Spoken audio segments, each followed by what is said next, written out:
ओकी डोकी, अब करेंगे रिफ्रैक्शन के कुछ लॉज।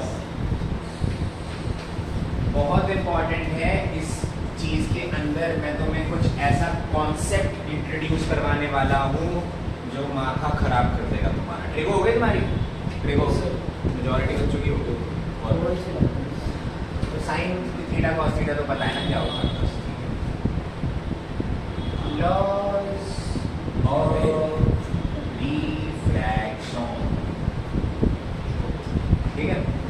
लॉज समझने से पहले डायग्राम बनाते हैं। मान लो तुम्हारे पास ये एक ग्लास स्लैब है, glass slab like cuboidal piece of glass होगा, ठीक है, क्यूबॉइडल, राइट। थोड़ा सा हम शाइन दे देते, इफेक्ट बना देते, ग्लास का इफेक्ट। मान लो लाइट आ रही है, right, light rays incident on the glass slab. अब लाइट रे जो है वो ऑब्वियस सी बात है ग्लास स्लैब के अंदर से भी पास कर सकती है ना। मिरर्स नहीं पड़ रहे हम यहाँ, लाइट रिफ्लेक्ट कर जाएगी, नहीं। ग्लास स्लैब ट्रांसपेरेंट है, इसमें से लाइट पास कर सकती है। तो सबसे पहले तो ये जो रे आ रही है, ये आने वाली रे को क्या बोलेंगे?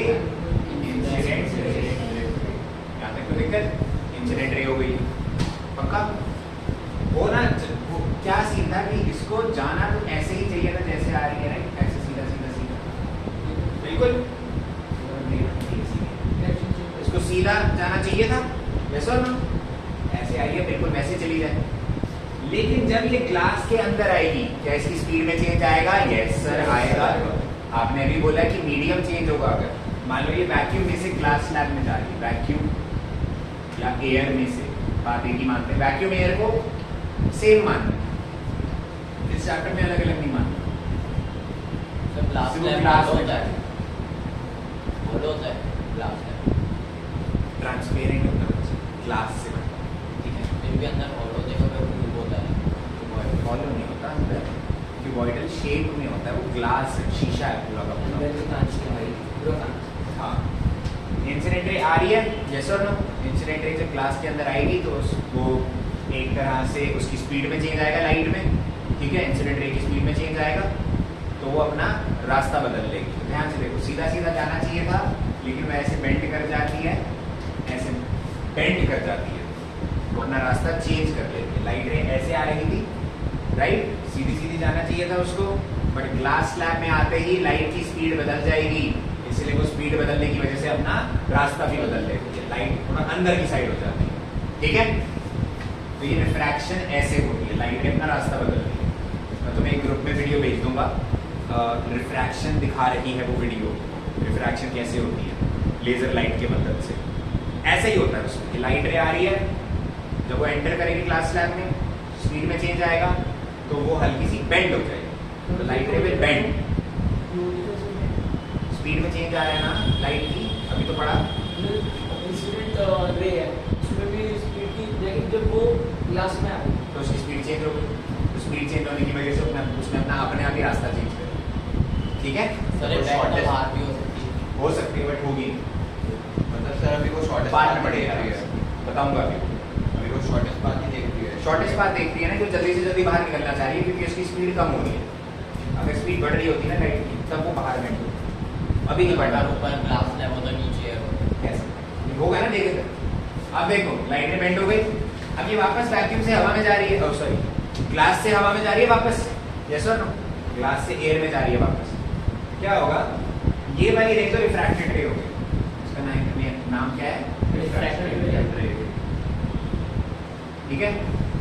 रिफ्रैक्टेड रे तुम्हारी जो है ये वापस ग्लास से बाहर निकल रही है। अब देखो, जब ग्लास के अंदर आ रही थी लाइट तो उसकी स्पीड कम हो रही है, वैक्यूम से किसी भी मीडियम में जाएगी लाइट, स्पीड कम हो।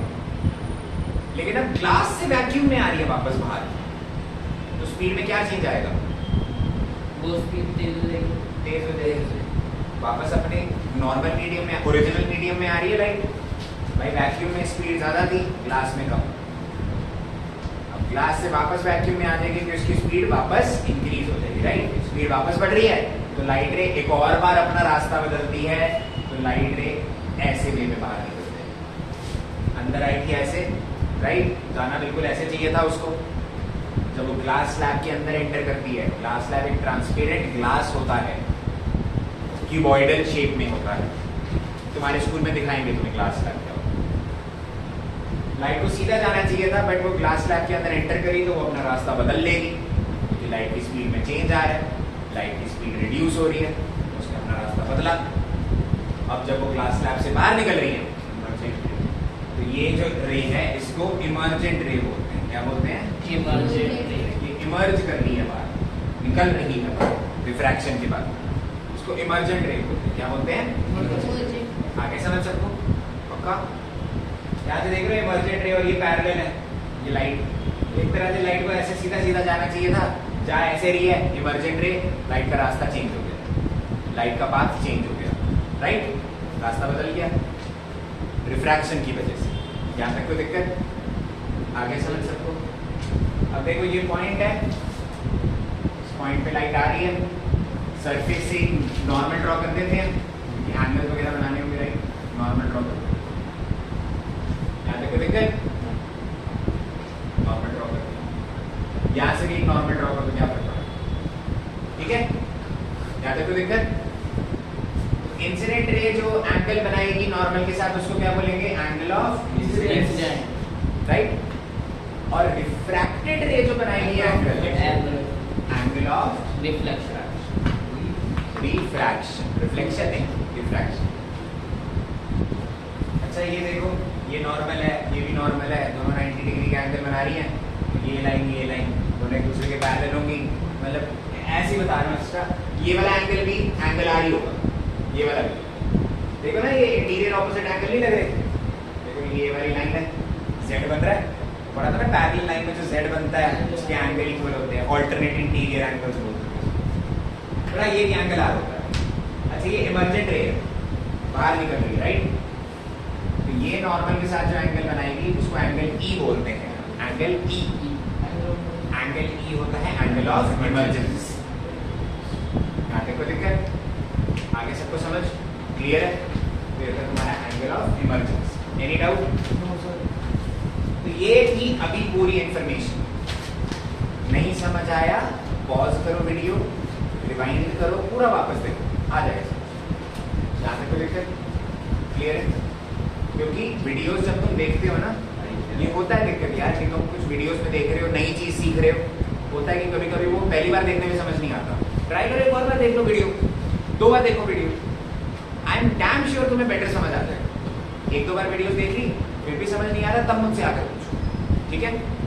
ओके, लॉज ऑफ रिफ्लेक्शन क्या होता है? देखो पहला लॉ सिंपल सा लॉ है, इंसिडेंट रे, रिफ्रैक्टेड रे and normal all lie on the same plane. Incident ray, refracted रे, नॉर्मल एक ही प्लेन पर लाई करती हैं। पहला लॉ हो गया, लॉ ऑफ रिफ्लेक्शन जैसा हो गया ये, है ना? ये तो वो सिमिलर हो गए इस केस में। सेकेंड लॉ में थोड़ा अटपटी चीज झेलनी पड़ेगी थोड़ी सी, लिख लो, इसमें लिखना।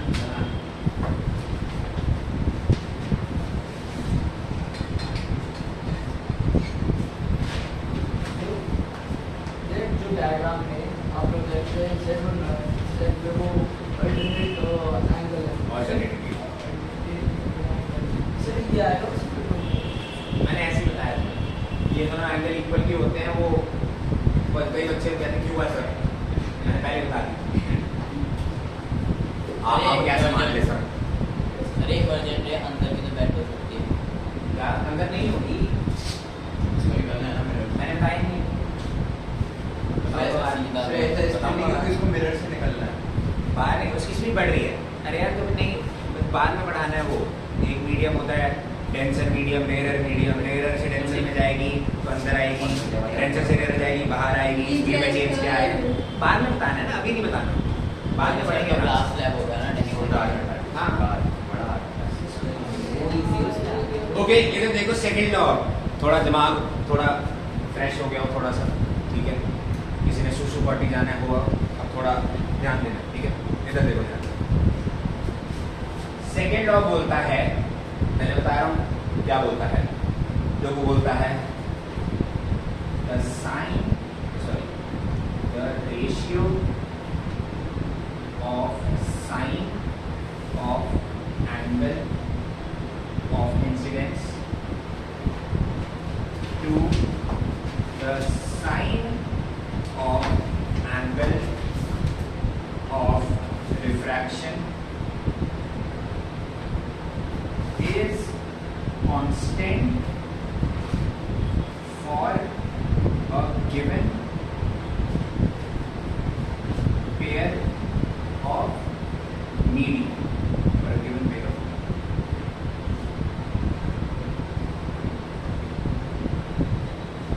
देखो देख लिखना मत, समझो पहले अच्छे से समझो।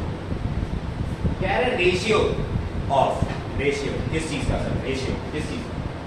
Sign of angle of incidence, sine of angle of incidence मतलब साइन लेना है तुमने, SIN साइन किसका? एंगल ऑफ इंसिडेंस का। तो साइन आई हो गया, एंगल ऑफ इंसिडेंस आई है ना, sine I.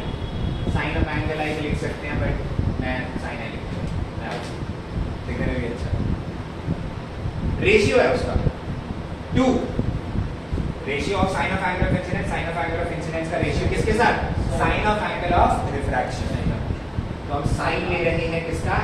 Angle of refraction यानी कि R, साइन R, ठीक है? Sine of angle of incidence sine I, उसका रेशियो किसके साथ? Sine of angle of refraction sine R।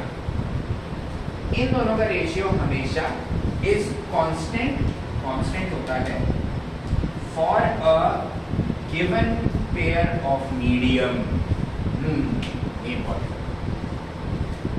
किसी भी आप दो पेयर ऑफ मीडियम की बात कर रहे हो, क्योंकि यहाँ पर अब लाइट एक मीडियम से दूसरे मीडियम में जा रही है, राइट? दो मीडियम की बात करनी पड़ेगी हमको, है ना? तो अब किसी भी पर्टिकुलर दो अलग अलग मीडियम्स की बात कर रहे हैं, कोई भी दो मीडियम, यहाँ पर दो मीडियम क्या है? वैक्यूम और ग्लास, है ना?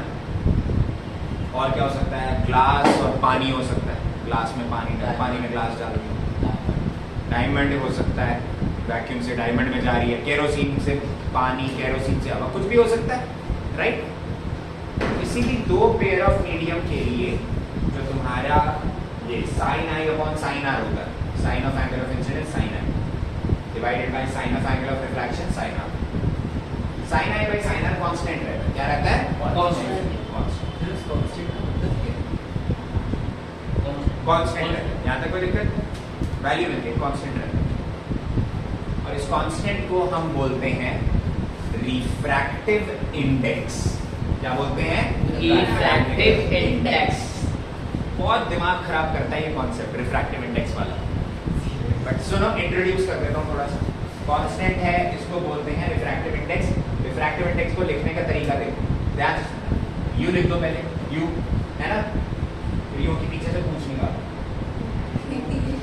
सर ये आगे से निकलिए, पीछे नहीं हो गया, बीच ये तो नॉर्मल है, पीछे हो गया। यू है, यू के पीछे से पूछ निकाल दी, ये साइन होता है तुम्हारा रिफ्रैक्टिव इंडेक्स का। मतलब इस चीज को हम वैसे, इस चीज को हम म्यू बोलते हैं। क्या बोलते हैं? म्यू। ग्रीक लेटर है MU। अल्फा बीटा गामा तो सब पढ़ लिया होगा ना तुमने, alpha beta gamma theta. Alpha beta नहीं पढ़ा अभी तक? अल्फा बीटा गामा तुम्हारे शायद एनसीईआरटी में फॉर्मूला दिया हुआ एक्स्ट्रा, सर वाई वो वाई नहीं होता, वो गामा होता है। उसको Y gamma alpha beta gamma, अरे गामा ऐसे लिखते हैं, अल्फा बीटा गामा, ठीक है? एक होता है ओमेगा थीटा, थीटा, थीटा भी ना, थीटा पढ़ा होगा तुमने, cos theta sin theta. Theta एक ग्रीक अल्फाबेट है, उसको थीटा बोलते हैं, उसका नाम थीटा है। अच्छा, तो वैसे ही ये एक अल्फाबेट है, ग्रीक अल्फाबेट, इसको म्यू बोलते हैं। क्या बोलते हैं? Mu, MU, mu. Any doubt? आगे सबको समझ? मतलब इंडिया में ग्रीक इन्वेंशन की तरह। इंडिया में नहीं करते, पूरे वर्ल्ड में नहीं। ग्रीक रिलीजन नहीं था, ग्रीक सभ्यता, सिविलाइजेशन।